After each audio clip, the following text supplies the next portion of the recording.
Welcome, everybody, to Edge of the Rabbit Hole. We have a fantastic episode up for you tonight. Gavin and Paula Kelly, paranormal investigators with us from Truth or Legends, are with us. Coming up next.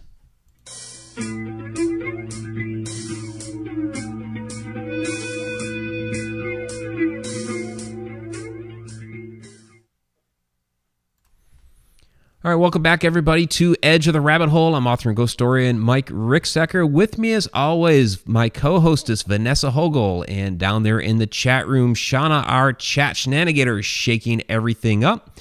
We have a fantastic episode coming up for you tonight. We have Gavin and Paula Kelly with us. I've met them a few years back at Silicon. Been following them for quite a while on social media. Paranormal investigators. Fantastic quality work that they do between their video and their podcasts and all the work that they're doing in the middle of putting together a show called Truth or Legends, which I'm really excited about. Talked to them at the Paracon there at Ohio State Reformatory a few months back, and it was really interesting, some of the cases that they are working on. So we're going to talk about all those things this evening. So Gavin and Paula, welcome to Edge of the Rabbit Hole. Great to have you with us. Hey, thanks for having us. Oh, absolutely. Just to get everybody familiar with you, and I know Vanessa's interested in learning a little bit more about you, can we get a little deeper background on you first, and then we'll just kind of roll right into everything? Deeper background as in what? Well, what you do. What do Gavin and Paula do? I do a lot. You do, yes, I know. I know that. Are we good now? So, yeah, so Truth or Legends, what's going on with this amazing new show you guys are putting together? Basically collecting old stories, and started collecting a little bit before 2012. I was kind of interested in ghost stories, most people are. And basically, I just been collecting. Started out with my hometown. I was fascinated with different locations in my hometown, and then it just spreaded from counties to states to across broad. We've got 30 teams. 28. Or 28 teams, and well, I can't keep up the numbers because they keep changing. Because we just added two more. We just added two more teams to our regiment. Well, no, because we already lost 3. Oh. So these 3 went ahead and picked up the place. So we still have so 28 teams in 20 states. 28 teams in 20 states. Yeah. Because we've had a couple of them had to drop out due to illnesses and major deaths in their families, to where they had to change about different things in our lives. And we understand that. Yeah. And family does come first, even though, we're part of a paranormal family, but families do come first. So we would always take care of your family first, and anything else comes along second. That's, whatever it is. We're not going to penalize them for it. No. So. Right. And so I've collected all this, and we have been part of the teams, and I give them case files and stories that are, I don't like, say, for instance, the state of Texas. You know how big the state is. Yeah. I find out where your hometown is, and I don't let you go no more than an hour to an hour and a half away from your hometown. So a lot of places have been within 20 miles or 30 miles of where they live. And so they go investigate, and then we come in and film what, after they tell us, well, here's what we found out. Come on in. We'll start, And so we'll go to them and do the reveal. And it was pretty interesting that we got. Yeah. Basically what we do is we'll give them a case file, and it'll look something like this. And this is based on a local legend, right? Yes, a local legend or a local story. So this location right here is the National Railroad Museum in Green Bay, Wisconsin. That's it. So we have a picture of it. We also have text, basically the location, the history, and the claims. Can you hold it up a little higher? We can just see the top of it. So, yeah. Okay, cool. And nice. It's very minimum history, because the concept is that I don't know how every team is, but you always have to have a person on your team that's the historian or the researcher. Mm-hmm. And I give them very little information, and it's up to their historian or researcher to come up with the rest. Yeah. And when we filmed with the team in Wisconsin, they had some very good researchers. Yeah. And we learned a lot more than what I had found out or that whatever my little story was. And we've got a couple of good, serious researchers out there in Wisconsin. And I was Good. floored with a couple of their little stories that they told and all the analogies and everything. So basically, we give them the opportunity. We look at all of their evidence. We listen to their audio. We check out their video footage, look at pictures. They give us an explanation of each piece of evidence. And then at the end, we'll say, okay, well, since you guys have investigated here, you've looked at the claims. This is what you guys are thinking. Here's your chance. Is this place basically truly haunted, so it's truth? Or was it based on a legend? And they have 2 stamps. One's for truth, one's for legend. So they go ahead and converse with their team. And it's really cool how they do that, because they're like, well, we did get this type of evidence here, but it wasn't really quote unquote haunted. So we're going to go with legend. Or they have like a group roundtable discussion or something going on? And we film it. Okay. And we film it. Yeah, we filmed the whole group discussion of them talking among themselves to make that decision if it's true or a legend. So you can hear them, bobbling over the situation of the story, and we'll have all that in the episode where they're discussing. Well, we did have this and we did have that, and because of that, we play it off as being a truth, or they play it off as being a legend. And they have gotten a couple of things that was very hardcore that. We're still floorboard by one EVP that they got that you get to see in the very first episode when it comes out, and we're just floored because we had never got anything like that before. Mm-hmm. And Gavin I tested it today, and it's not human. It's not human, whatever they got, and it was just wow. But that's going to be in the first season of Truth and Legends, which will be out next March. Yep.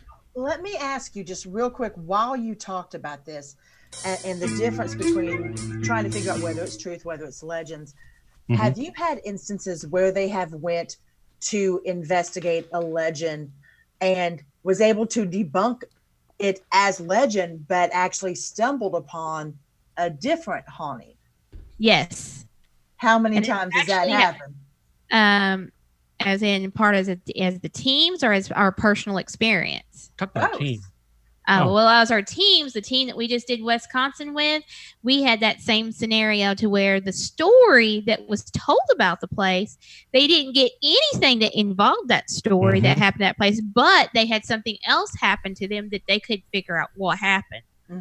And no one, has ever experienced that situation at that location, but they would have all the other concepts that supposedly happen at that location. It's just an interesting concept that something that you're searching for actually leads you to what you're supposed to find. Yes. Completely different. So I was just curious about that. It's happened a few times on my end, so I love to hear about it when it happens to others. And then you've got those basic little stories of legends that you can easily debunk. Like you have the glowing tombstone in the graveyard. Yeah. And you have the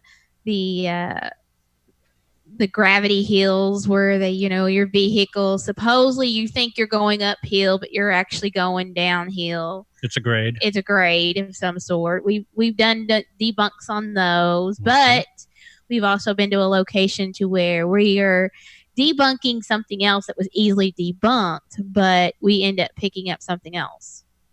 And that's when we were at where were we at? We go to so many places. I know. I forgot where that place was.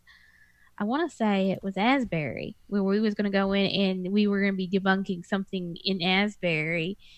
That's a cemetery. Yes, I know that. And that's when we had the breaking in the grid where something else happened while we were That place was freaky. I've never experienced any of the stuff that happened there.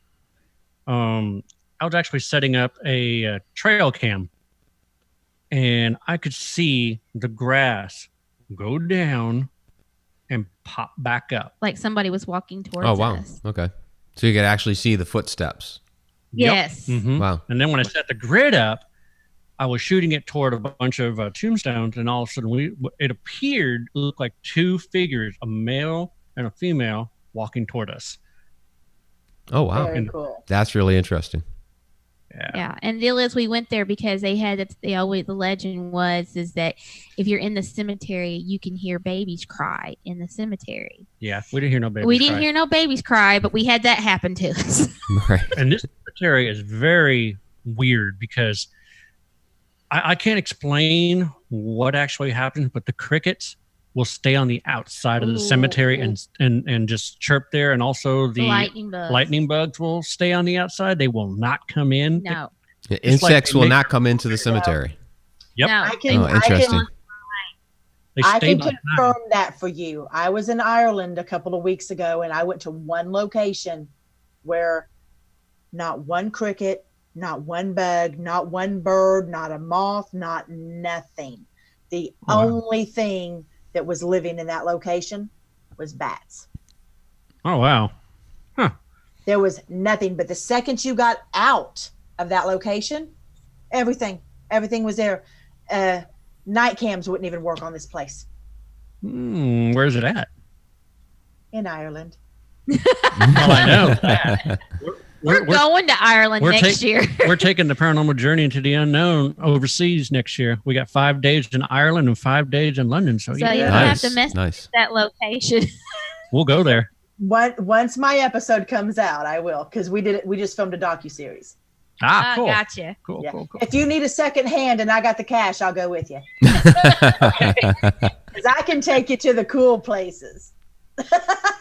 Yeah, you've been to some places for sure. Yes. So we have several questions here out of the chat, so I do want to get to those. Since we're talking about the show Truth or Legends, we'll get this one from Shadowcat.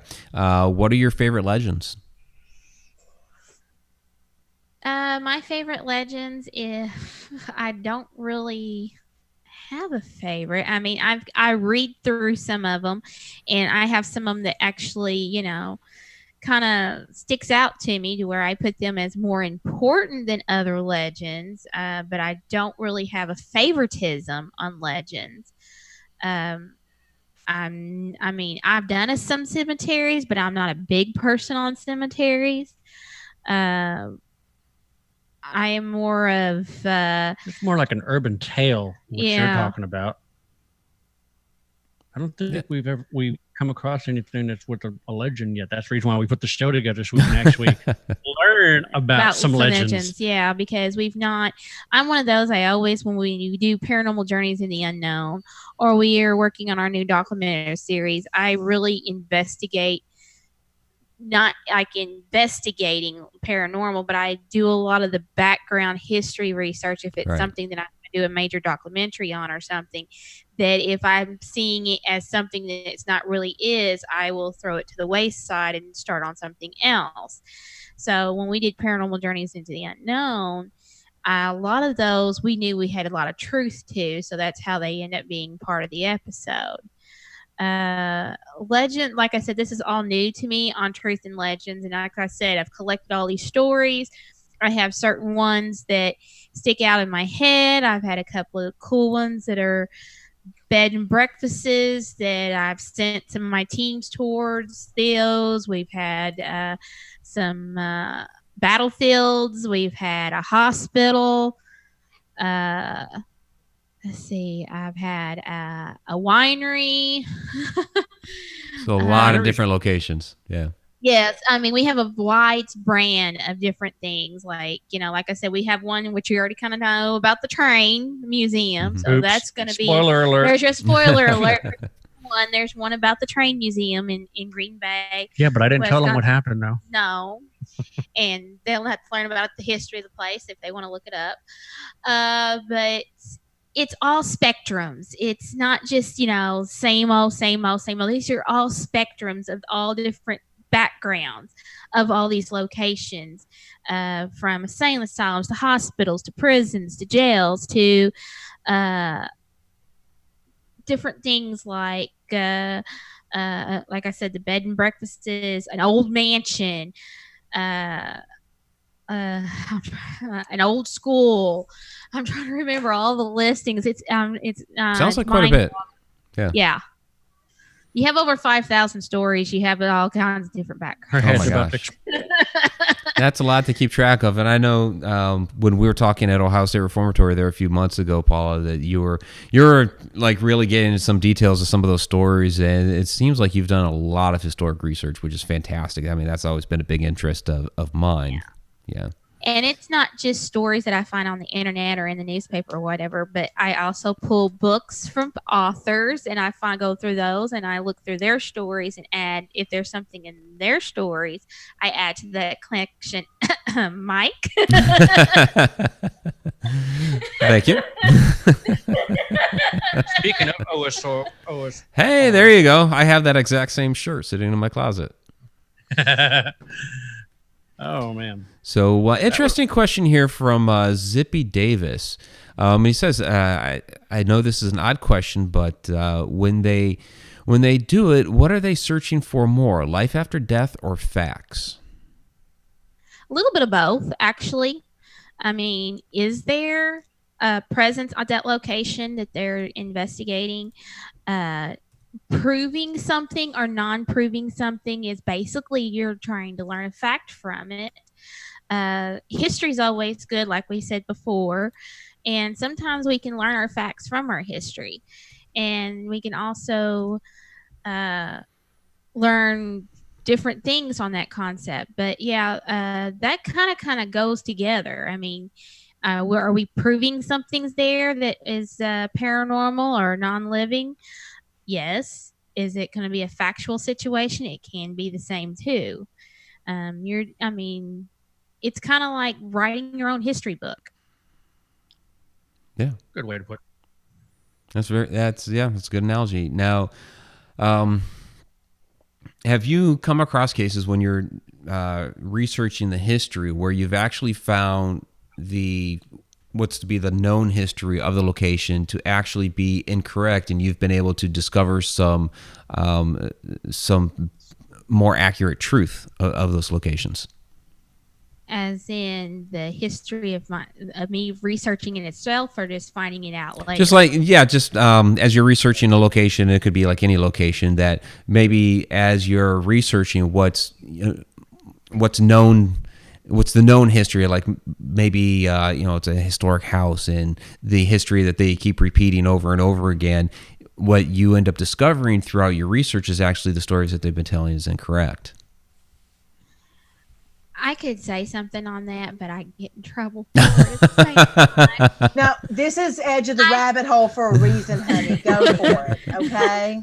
Which one are you going to talk about? Well, since they brought that up, they're talking about they're talking about a story that you find out that's not even true at all. Exactly. That's OSPH. Well, yeah, there's OSPH, but I had one more than that. Myrtles Plantation. Oh, Jesus. Oh, really? Wow. Do tell.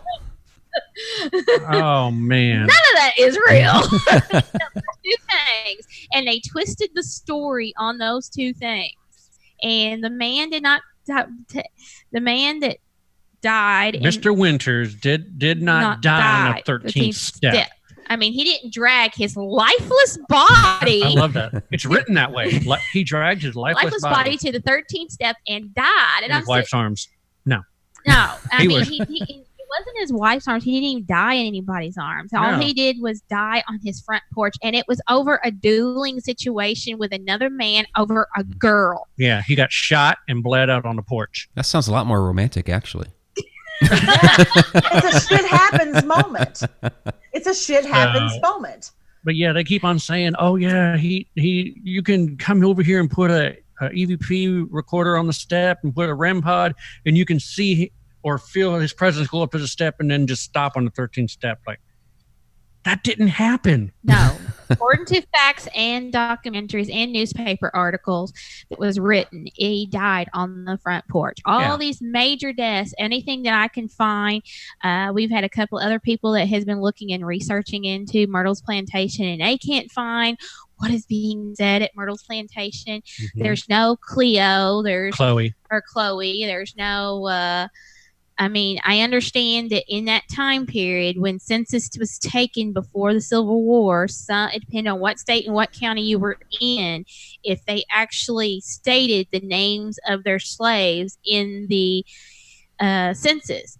But most census that I have found in the southern states is basically you have the landowners, you have the property owners, and they tell how many slaves they have, and if they have any males, how many females. They don't give names. True. Which I mean, that's questionable. And then you have a few states that has the counties to where you had John, Jacob, and Martha and all that, and that was the names of their slaves, and they were able to do first names on their slaves.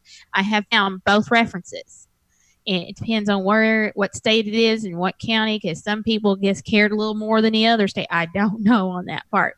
But, I mean, so, we don't have any documentation proof. And no death certificate either. Well, death certificates were not required to be registered by state law until 1910. Oh.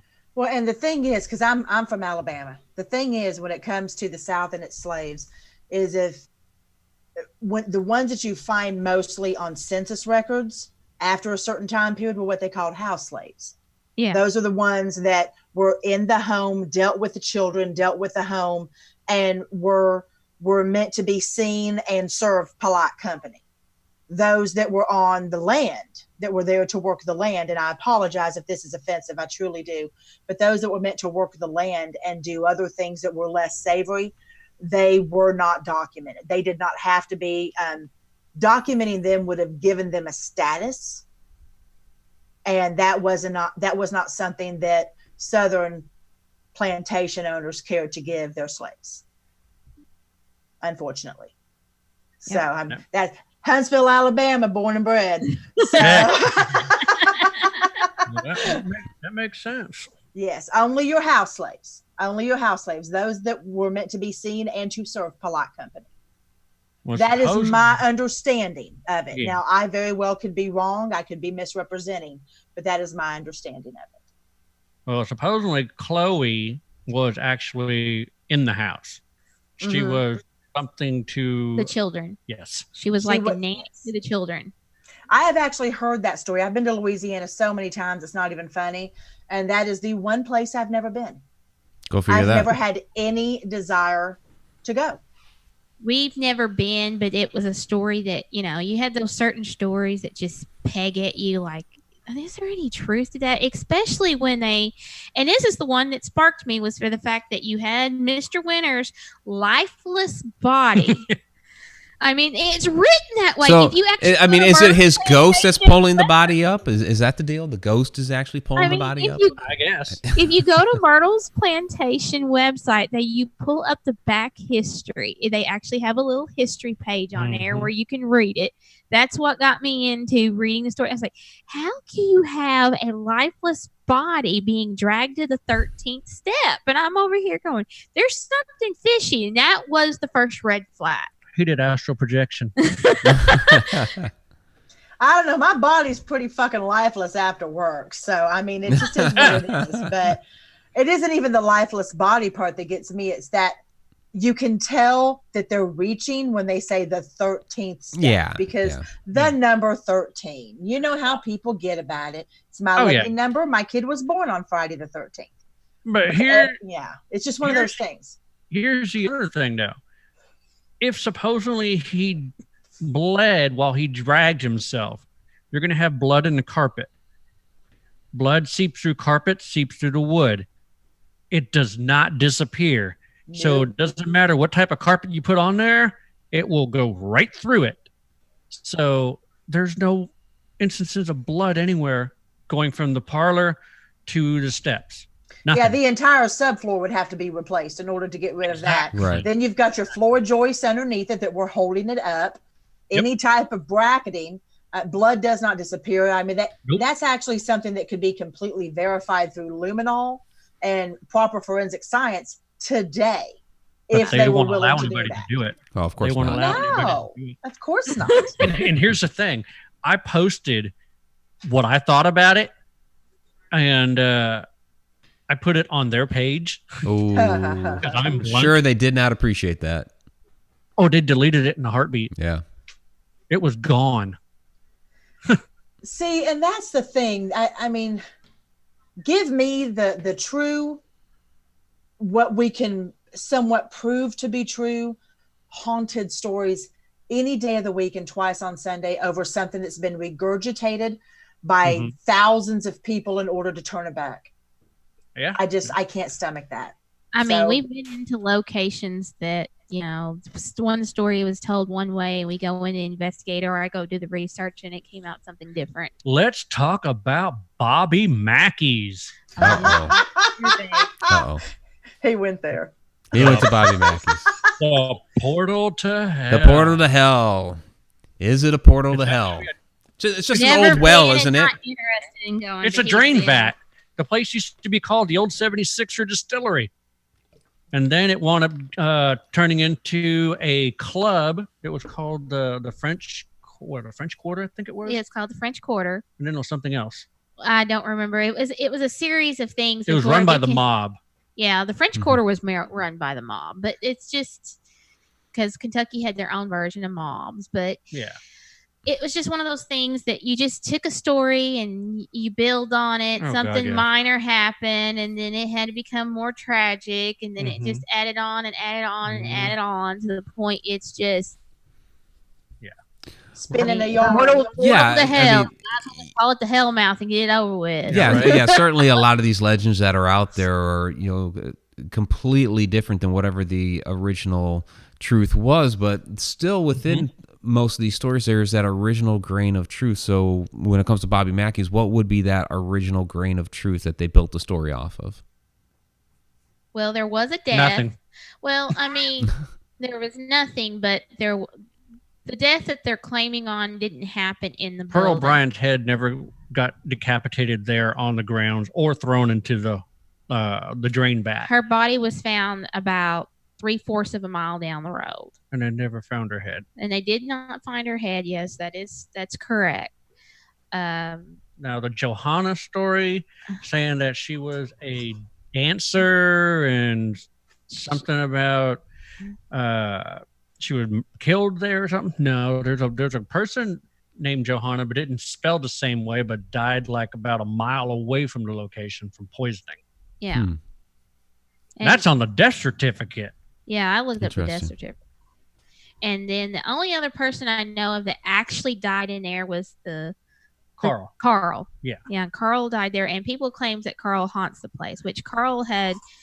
He loved that place. He loved that place, and he was attached to that place before he even died. So does Karl haunt the place? Probably. I believe in that. The only thing I don't believe in is when they say a lot of people go down to the basement, they start hallucinating. Want to know why? Is there mold? Gas? Nope. There's a big, huge transformer down there. Okay. Oh, my God. It gives us so much EMF. They even tell you, don't go around that corner with any electronic devices. It'll fry it. Oh, wow. Wow. So it's kind of like a huge EM pump. So now you know when you have an EM pump and you have to like stand, 50 feet away from it with any electronic devices, otherwise it'll start affecting it, possibly fry it. Well, this is a huge transformer. Probably about the size of a bathroom. Wow. That's pretty significant. Yeah. Wow. Yeah.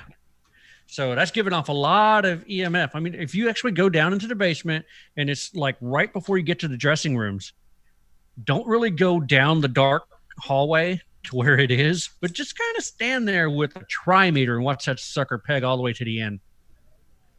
Yeah, I can imagine. I know I've stood outside. I think we were doing an investigation one time at a apartment building in Oklahoma, and there was this one particular hallway where people would always start seeing things or experiencing things, and right outside the utility closet is where you'd really get that, that type of sensation. It's like, well, this is where all the electrics coming into the building.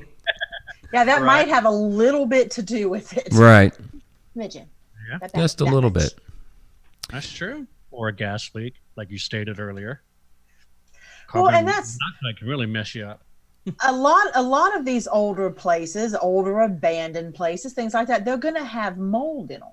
Oh yeah. Well, that'll happen That's also too. Yeah. something else to consider is depending on your sensitivity to such things, that can really affect you. Mhm. You know, and I think that's one of the things that you really have to pay attention to when you're going into any location is, can I give a natural reason for why any of this is happening? And if you can't, then you move forward. Now, I mean, I talk to dead folk. I have for 42 years, 45 years, you know, so it's not that I am a skeptic, you know, from the word go, but I still, even doing what I do, I have to confirm even for me. Right. So you best fucking believe I'm confirming for everybody else. If I'm going to question myself, I'm going to question every other person out there. Yeah. Well, I mean, that's what you're supposed to do. You're supposed to go ahead, go into the location, and determine the normal first. I mean, that's why you do your base readings, go around, take a look and see if there's any. Well, usually what we'll do is look for leaks with pipes. So that way, when we're investigating at night, you're going to hear like drip, drip. It's going to sound like something on your recorder. But also go ahead and search for leaks, gas leaks, electrical, actually, too. There was one place that we went to that actually had naked power lines. That was a Oh. Ouch. Old War Memorial Hospital. Yes.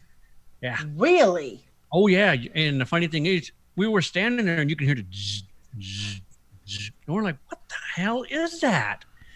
And then sure enough, we found it. It was inside one of the panels. Wow. That is But it seriously was- dangerous. Oh, yeah. Yeah. We Look, can hear it. Let me ask you, was that in Arkansas?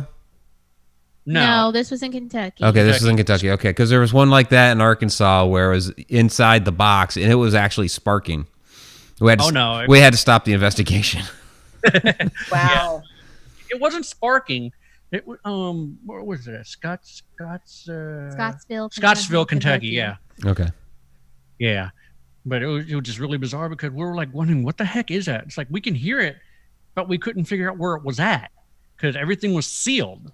I mean, this is actually naked, but inside a box that is shut. Okay. Wow. Wow. So it was interesting though. But we found out what it was and told the owner, and they killed the power. But he was like, well, the first thing he said, there is no power there. We haven't had power in that side of the building for over 7 years? Yeah. Oh my gosh. 7 years I had power in the side of that building. But yet there was power. There was power. Wow. That's pretty crazy. So I have to ask, was he fabricating that, or I'm trying to understand? I have no idea. I mean, he looked at us and he was really sincere because I think he had the oh shit look on his face when he found out that there was a live wire inside a box where the whole place could have went. Right. Wow. You know? So he had no clue. Wow. Yep. That's a fire waiting to happen. We do have a few other questions here from the chat that we didn't yet get to, so I do want to get to some of these before we finish up here. This is from Raven Rose Paranormal. Do you do residences or businesses or strictly locations? I guess for your investigations. Basically everything. We've done basically everything, but we don't film residential. I mean, we've investigated and did residentials, but we don't use that as part of the show because we believe residentials are meant for being private. And we don't want to exploit. Yeah, and the sad thing is we had a lot of residential people actually contact us, give us a fake story. So we actually come out to their house to do the investigation. We look like idiots, and come to find out they basically wanted us to use their fabricated story to be on the show. Yep. Oh, I'd be pissed. I've had that happen before. Oh, we were. Yeah. We drove 2.5 hours to get there. And the picture that they gave me was an apparition with no head. The story was, now we actually took it to heart for what they were telling us because the husband was a police officer, and the wife worked at the courthouse, and they just moved into this house, brand new. So it's like they're and the house was old. I dated the house. I did a little bit of research on the house, and the house was 80 years old. So there was any possibility of anything could happen in the house. It could. I found a few small things of, a couple of deaths that happened in the house, but there was no particulars on the deaths because I couldn't find much that was going on about the deaths at the time. But I did find copies of the death certificates, and they were very exclusive how they wrote it out because they didn't state murder or anything, or Right. Well, or that was more like suicide, which they told us. But the thing is, the picture they sent to me, it actually looked like someone standing down the hall in the doorway with no head. So the husband proceeded to say he was told that the guy was distraught and took a shotgun and blew his head off. That's the reason why the apparition has no head. And they see it every now and then. So they were freaked out. They had a daughter. They didn't want to. The daughter was scared. They really didn't want to go back to their house or whatever due to this whole thing. So we go out there and we investigate. Of course, we didn't see anything like that. We did see some weird stuff where they started showing us pictures of anomalies that float from the ceiling. Well, we figured that was cobweb because we saw them ourselves. But the whole situation, this kind of like takes us back to what you guys were talking about earlier about going to a location. You've been told something, but then something else happens. Right. Well, we were she was upstairs in the bedroom, and I kind of put around her, I call it the paranormal triangle. I put a couple, actually 4 devices, no, 3 devices. I kind of made a triangle with devices with her in the center. And she is reciting stuff from the Bible. The Ovilus is going completely nuts. It came up and said demon, harvest, souls. And it said Bible, and all the devices were going off. And then when I quit reading the Bible, they would all quit. Now, the thing is, this has nothing to do with their story. But it was really bizarre how this all came about. And then, of course, when I went downstairs, we use a Furby. I don't know if you've seen that. Yeah, I remember those. I remember Furby, yeah. Oh, yeah. Well, we used a Furby. And the reason why we're using it is because it has to have interaction. It's kind of like the Boo Bear, where something has to interact with it for it to work. Right. We didn't have a Boo Bear. We had a Furby. Of course, the Furby was out before the Boo Bear. Yeah. But I took the Furby, put it on a chair, had the Ovilus sitting next to it. And the Furby was like, ah, like that. And the Ovilus said, human? Like it was asking a question. And then the Furby said, what's your name? And then the thing said, Satan. I was like, well, time to go. But that was really bizarre. Yeah, but Satan's not going to tell you it's him. Right. Oh, I know. Right? So after we did that investigation, we went through all the footage. We got nothing. I took the picture. I gave it to a buddy of mine. He looked at it and he said, dude, that was done on the Ghost app on an iPhone. I'm like, are you serious? He goes, I'm going to send it to you and you tell me. He sent me the picture. Sure enough, 100% identical. Wow. Did you ever confront the homeowners? No. No. I just felt like we really shouldn't do that. Yeah, it's unfortunate though when people do something like that, especially when they have children and they involve the children. Mm-hmm. Yeah. And that's inconceivable to me. Oh, yeah. I don't understand that. We have a question from Shauna about the Ovilus. She was wondering if it was possible that the Ovilus was triggered by the words Paula was reading from the Bible. That's a good point. Okay, here's the thing. The Ovilus is supposedly supposed to work with, it's got a dictionary in it, of course. We all know that. But they state that it uses the energies to help manipulate the words to make a word come out.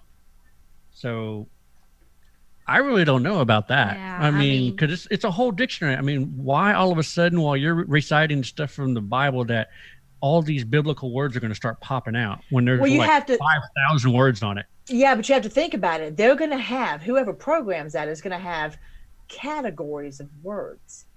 And there might be a trigger word that triggers words from that particular category. If I was going to make something like that and program it, that's exactly what I would do. Only thing is, there's no microphone in there, so there's really no way that you'd be able that to we're trigger. aware of is, I mean, there's in these Oh yeah, every app you have on your phone listens to you. Everyone. lovely. Yes. So that's something to consider. I'm not saying that's the case, but Yeah. that's something to consider. Anything that can be used on your phone, any type of app like that or anything, it's listening to you. So if you have an app on your phone that is one of those like the ghost apps, and y'all are talking, and you're talking about what you're feeling, it's listening. And it's going to start playing that back to you. It's going to pick out those words. Right. Only thing is the Ovilus the Ovilus 3 is actually a handheld device. It's not, I would it's not- take one apart to see if it has a microphone or a speaker in it. Something that could pull that. I would, Yeah. but I question shit. So Well, we definitely have to look Well, at you've that. got a buddy that dissects everything. Oh, I know, right? there you go. Put it on the table. He likes to tear stuff Oh apart. God, he gets in trouble. He Yeah. does. He gets in a lot of trouble. Yeah, but Vanessa talking about the apps, she knows that's why I don't use the apps. Being a Exactly. having a computer programming background, I don't even bother with those things because I know how they can, just the programming within there, they could manipulate that a lot of different ways with whether it's the microphone or what have you. So that's why I don't even bother with the apps. Exactly. So- Same. Well, Yeah. we're getting down to the last couple minutes of the show, so I do want to give you guys a chance to go ahead and, whatever you want to promote, the new show, all that, let people know where they can find you and all that great stuff. Okay. Well, you can find us at www.phantasmicghosthunters, and it's with a P. We're all over Facebook. Look up Gavin Kelly. Look up Paula Kelly. YouTube, Phantasmic Journey podcast, and more, because we actually have our own podcast that airs every Wednesday night. Well, you can see it back there on the side. Yeah, that's true. Let's see. I mean, we are all over social media: Instagram, Twitter, LinkedIn. We have a couple of events that are coming up. Let's see. You guys gonna be at We're going SoCon? Yeah. Yes. Okay. We'll be there. Okay, we'll see you there. On September 6th and 7th. And then the weekend after that, we're going to be speaking at Scarefest. Very cool. Let's see, what else is there? I don't think we have any more events after We that, don't do have we? any more events, but we'll be. Oh, yeah, we do. We have one in October. We're going to be, it's called Fear the Reaper. I got to remember the date, but we will be there. We're special guests with Katrina Weidman, Doogie, Richard Estep, and JB. What's her last name? Hodges. No. Oh gosh, I forgot her name. She's gonna kick my butt. Huh? Coats. Yeah, JB Coates, and we'll be there for that, which is gonna be kind of cool. Last time we investigated Oath South, we were there with Jack Kenna. Oh, okay. We had some crazy activity there in the hallways. Yeah, that was some strange stuff. Oh yeah. But yeah, you can find us basically anywhere. Just search for Phantasmic Ghost Hunters, search for Truth or Legends in your hometown. Season 1 should hopefully be released May 2020. And now, what platform will that be released on? Ha ha ha ha ha. Okay. Ha ha ha ha ha. Well, we'll just put it this way. We have negotiations and a contract in play, but I have 6 months. I have a deadline, 6 months to put together the teaser or trailer and give it to Netflix. Okay. Oh, you go Netflix. All right. So I thought before you I guys just were can't talking really about do that. Amazon, or did Well, the Paranormal Journey is on Amazon right now. Oh, is that what it? Okay. Yeah, the Okay. first season is. Second season and third season, we're actually in talks with another network. Yeah. So that's actually, it's not going to be like Travel Channel. I'd love it to be a Travel Channel, but it may be like Pluto, Plex, A&E. I don't know. All right. Very cool. We'll be on the lookout for all of those. So that's great. Well, hopefully we'll have the first episode, maybe, for you guys to watch at SilCon. Yeah. Oh, that'd be We're gonna cool. Yeah. So everybody that comes out to SilCon, it'll be at the Mattoon, Illinois, at the Cross County Mall. Yeah, Cross that's County it. Farm, Yeah. We are actually going to debut the first episode of Truth or Legends, hopefully. So Yay! That I would won't very be cool. there, but yay! oh wow. All right. Mike will tell you. Yeah, I'll tell you all about it. So, well, Thank you. Gavin and Paula, thank you guys very much for joining us this evening. Had an absolutely wonderful time. We're going to go ahead and get into the shout outs real quick.